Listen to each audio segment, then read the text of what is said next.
Hi everyone, quick video showing you how you can draw circles on your chart. Now we do have a couple of circles tools, but I'm going to show you the one that you probably want to use first. It's called the geometric circle, and I'll show you the difference between the two tools that we have in a second. But geometric circle, I'm going to select that, and then I'm going to highlight these areas on the chart, and you can see that draws a perfect circle. But when we do that, because this is a geometric tool, we get this pop-up saying, do we want to keep the ratio of the chart locked, so that as you zoom in and out, that circle remains round.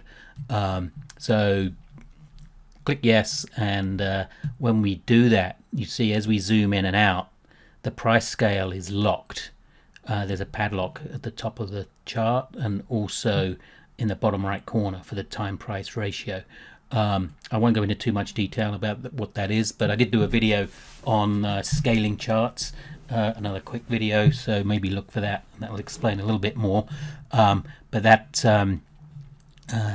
circle is now, or that geometric perspective is now locked on the chart. Now you don't have to lock it, so you can play around with that if you'd like. But the other circle tool we have is a little bit more involved. So it's just called circle. And then as you can see, I'm just going to draw that there. And obviously that's not a circle. That's because this tool has a property called price unit, which is used to calculate the drawing.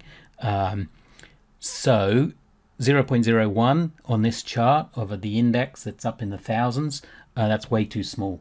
So if I change it to something like 10, it'll then draw something resembling a circle, but you can see it's not quite accurate. And that's because it comes down to this price unit again in the bottom right corner. So to keep the circle in perspective, if we use the same value in the time price ratio in the bottom corner there, so 13.07, if I put that in the price unit, 13.07, that circle is now a proper geometric circle, same as the other one. And then what we can do is, remember, if you want to copy tools multiple times without applying them each time, I'm going to right click on the tool, go to the running man, select copy tool whilst holding down the control key on my keyboard. So now every time I click, it's going to paste that copied tool to